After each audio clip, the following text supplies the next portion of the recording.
Ads లేకుండా latest episode చూడండి. అయినా మన వంశానికే వరమైన బిడ్డ, ఆ పరమశివుడి ఆశీస్సులు పొందిన బిడ్డని అంతమొందించడం ఎవరి వల్లైనా అవుతుందా? అది వాళ్ళ పిచ్చి కాకపోతే.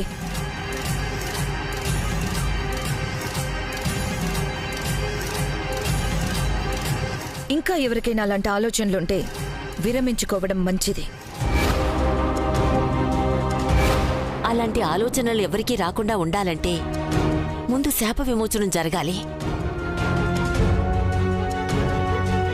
నీ బిడ్డ అన్ని ఆపదల్ని ముందే హెచ్చరిస్తుంది కదా, మన శాప విమోచనానికి కూడా దారి చెప్పలేదా అమ్మా?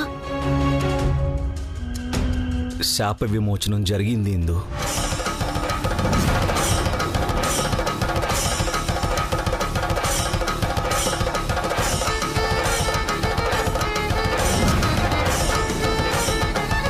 ఏమంటున్నావు నాన్న? శాప విమోచనం జరిగిపోయిందా? అవునమ్మా, ఆ శాప విమోచనం జరిపించి నా ప్రాణాలు కాపాడి తీసుకొచ్చింది వైదేహి. ఎలా మనవడా, ఎలా సాధ్యమైంది? శాప విమోచనం జరగాలంటే పోయిన పార్వతీ పరమేశ్వర్ల ఆభరణాలు దొరకాలి కదా. ఆపద గుళ్ళోనే ఉంది, పరిహారము గుళ్ళోనే ఉందని చెప్పాను కదా ఇందు. అది వైదేహితో నా బిడ్డ చెప్పిన మాట. ఆపదని కూడా లెక్క చేయకుండా పరిహారం కోసం గుడికి వెళ్ళింది వైదేహి. నా బిడ్డ చెప్పినట్టే అక్కడే నాకు ఆపద ఎదురైంది, అక్కడే పరిష్కారము దొరికింది.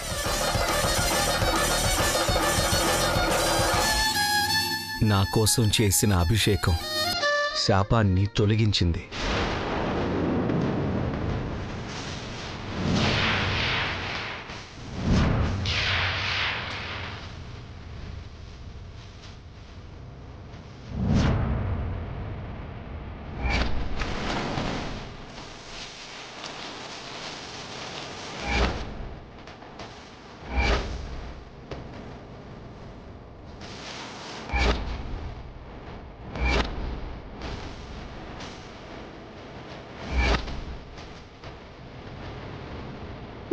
నువ్వు నా కోడలివి కాదమ్మా, నా ఇంటి దేవతవే.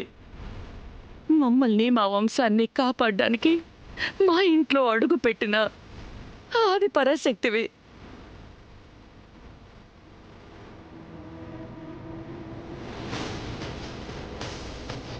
అయిపోయిందిరా.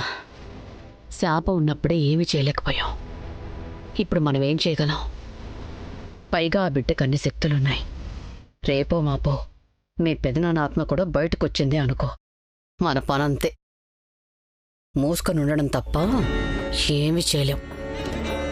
నా రాజ్యలక్ష్మి నా పక్కనుండగా ఈ రాజ్యం నా నుంచి ఎక్కడికి పోదా.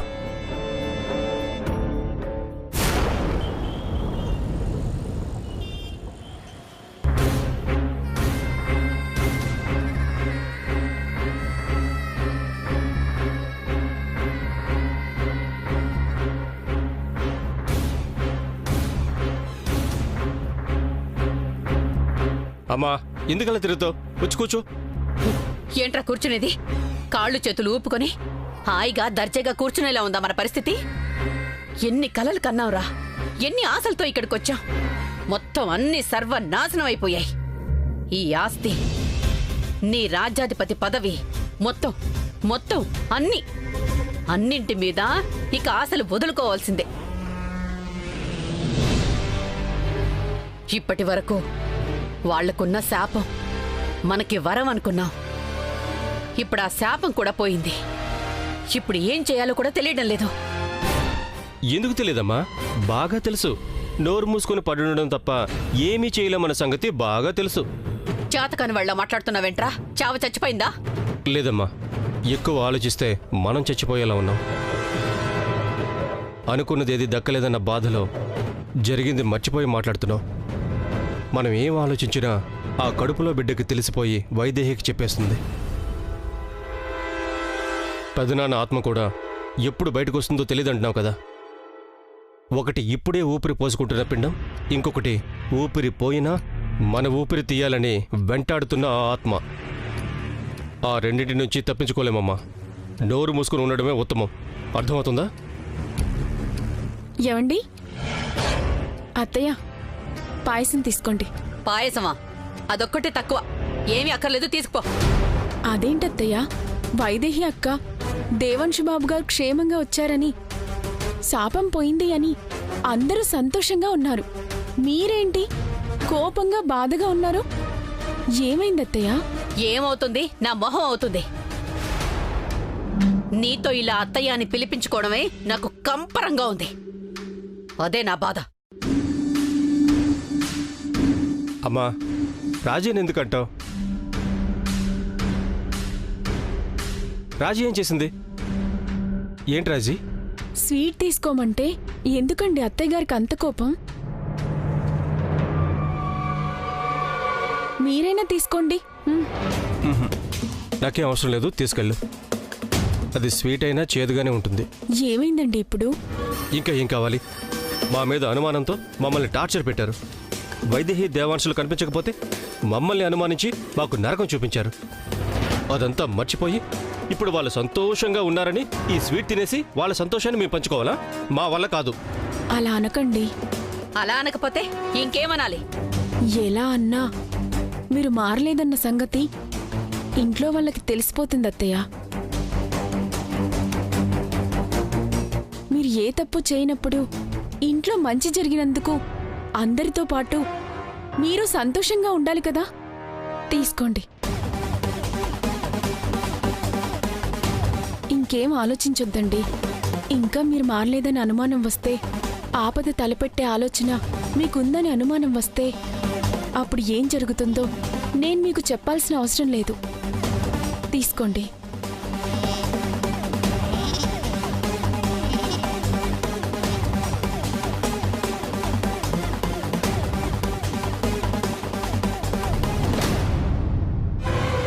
ఇలా తగలబెట్టావేంటి? స్పూన్ ఏది?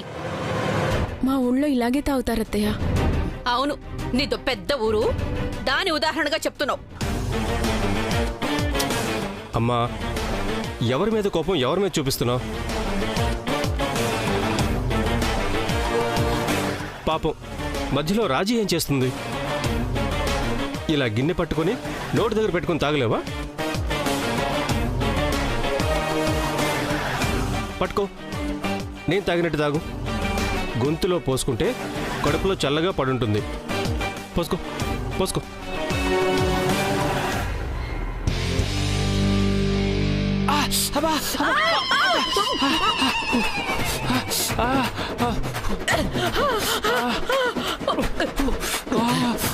మీ బుద్ధి మారినందుకు మీకు ఈ శిక్ష పడాల్సిందే.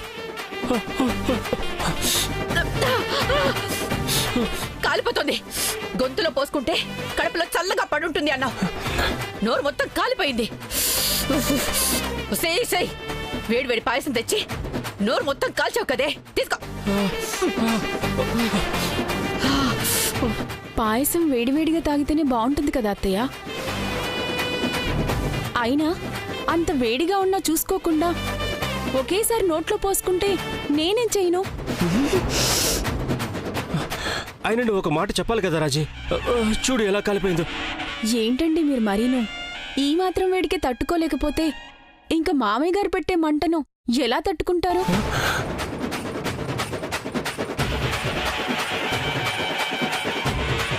ఏంటి ఏమన్నా? అదే, రేపు పెద్ద మామయ్య గారి ఆత్మ బయటకొస్తుందంట కదా. బయట అనుకుంటుంటే విన్నాను. జాగ్రత్త అండి.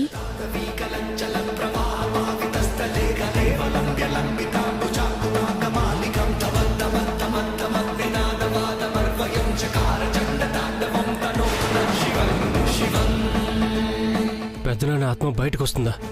రేపేంటి? ఈరోజు పౌర్ణమి అంటే రేపు పాడ్యమే. పాడ్యమే అంటే మీ పెదనాన్న కాలం చేసిన తిథి. మనం బంధించిన ఆత్మ బయటకు వస్తుంది. రాజలక్ష్మి చెప్పింది నిజమే. ఏమంటే భరించలేకపోతే ఇక మీ పెదనాన్న పెట్టే మంటల్ని ఎలా భరిస్తావురా?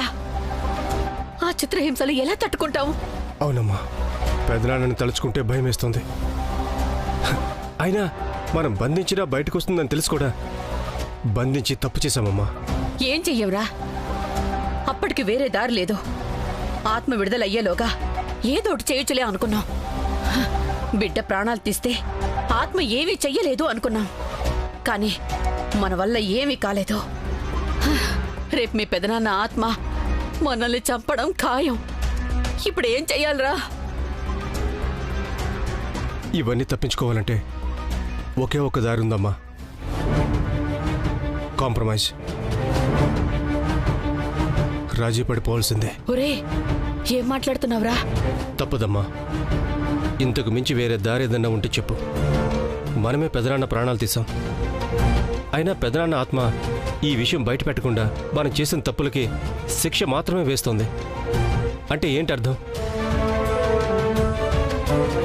పెదనాన్న మనలో మార్పు కోరుకుంటున్నారు. మనం రాజీ అయిపోయి మారిపోయామని ఆత్మ నమ్మితే మన ఆత్మలకి రక్షణగా ఉంటుంది. లేదంటే పైకి పోవడమే. తప్పుదమ్మా.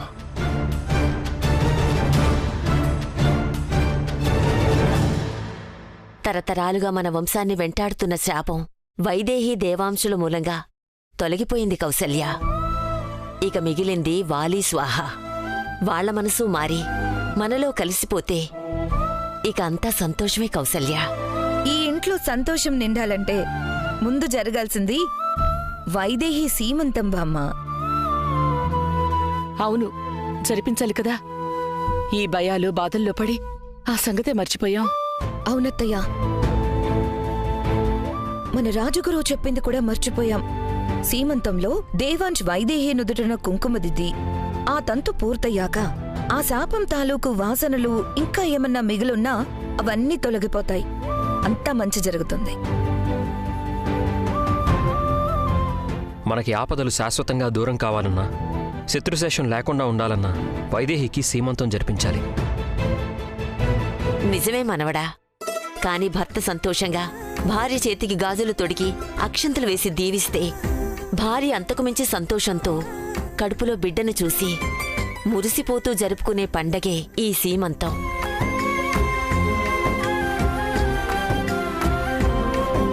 కాని దేవాంశున్న పరిస్థితుల్లో వైదేహి సంతోషంగా సీమంతం జరుపుకోగలదా?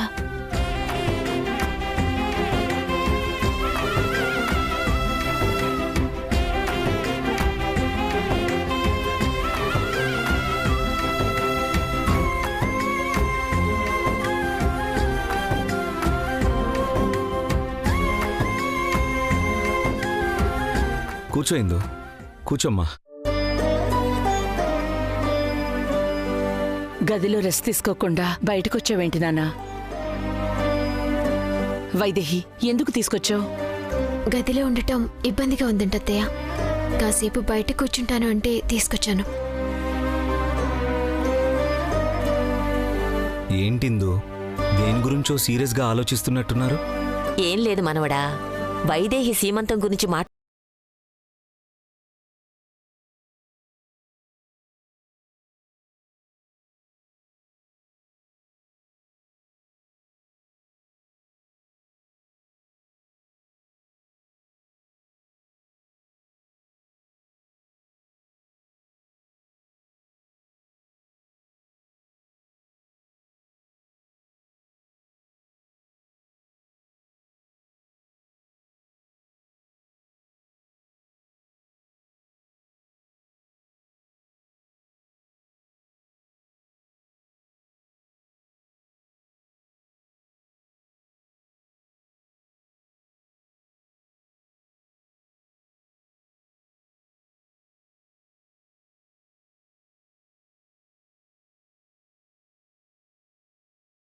దేవాంశ్ ఇంకా పూర్తిగా కోలుకోలేదు.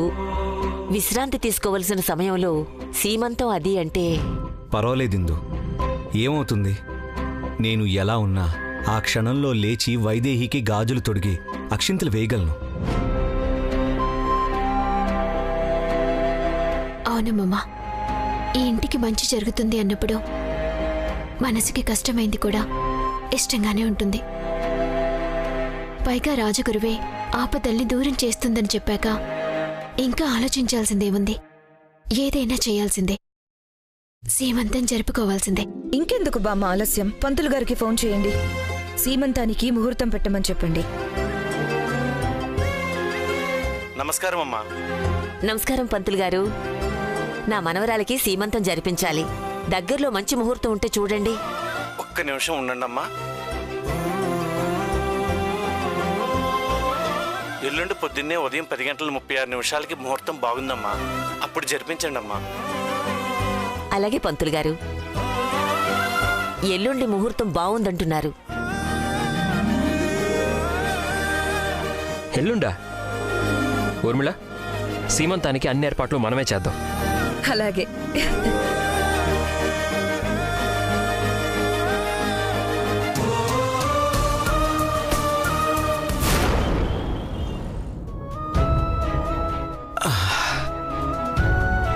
ఒక నిమిషం.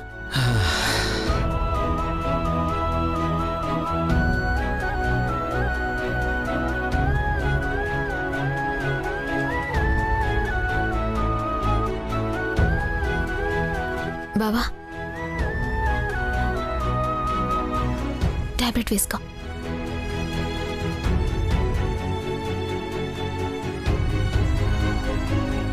ఏం ఆలోచిస్తున్నావు బావా? నీ సీమంతం గురించి వైదేహి. ఈ పరిస్థితుల్లో ఎందుకన్నా బావా? కాదు, ఎదురయ్యే పరిస్థితి ఏంటా అని ఆలోచిస్తున్నాను. అర్థం కాలేదు బావా. ఈ సీమంతం జరిగి అందరి ఆశీర్వాదం నీకు దక్కితే ఆ ఆశీర్వాద బలంతో ఆపదలన్నీ తొలగిపోయి ఇంట్లో అంతా సంతోషమే అన్నారు కదా. అవును బావా. నిజమే. కానీ ఆ ఆశీర్వాదం పొందాలంటే ఎన్ని ఆపదల్ని దాటాలో, ఏ ఆపదలు ఎదురవుతాయో అని ఆలోచిస్తున్నాను. ఇంకా ఏమీ ఆలోచించాల్సిన అవసరం లేదు దేవాంశ్. ఇంకా ఎలాంటి ఆపదలు ఉండవు.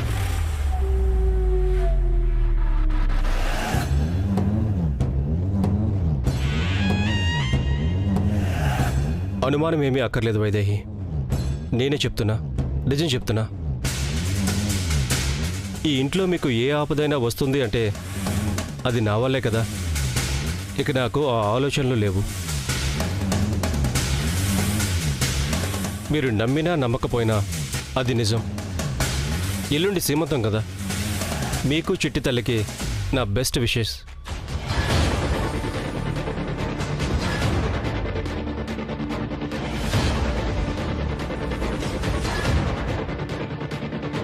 ఈ బెలూన్స్ మీద విషెస్ చూసినప్పుడల్లా నేను మారానని మీకు నమ్మకం కలగాలి. అందుకే మీకు కనబడేలా కట్టా.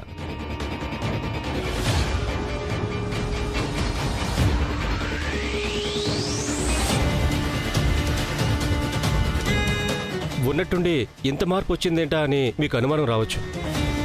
కారణం బ్రతుకు మీద ఆశ. పెదనాన్న ఆత్మచేతిలో అర్ధాంతరంగా ప్రాణాలు పోగొట్టుకోవడం కంటే మారితే ప్రాణాలు కాపాడుకోవచ్చన్న ఆశతో మారుతున్నా. మేం కోరుకున్నది నీలో ఈ మార్పివ్వాలి. మారితే సంతోషించేది మేమే. కానీ ఇది అసలైన మార్పు కాకపోతే నాటకమే అయితే. మీ దగ్గర నాటకం ఆడి మిమ్మల్ని మోసం చేయగలను, కానీ పెదనాన్న ఆత్మని మోసం చేయగలనా? రేపు పాడ్యమే. పెదనాన్న ఆత్మ బంధనం నుంచి బయటపడే రోజు. ఇంకా నేను నాటకం ఆడి మిమ్మల్ని ఏదో చేయాలని చూస్తే ఒక్క క్షణం కూడా నన్ను బ్రతకనివ్వద్దు.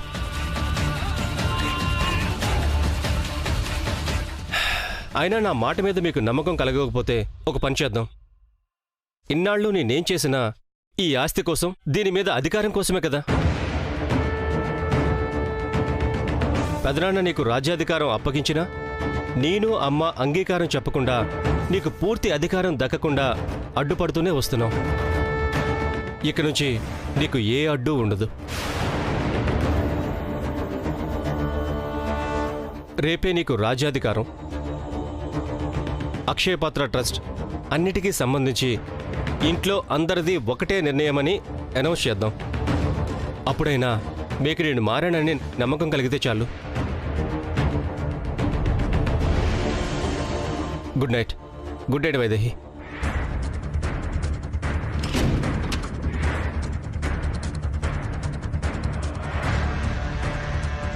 ఏంటిది వైదేహి? ఇది కళా నిజమా?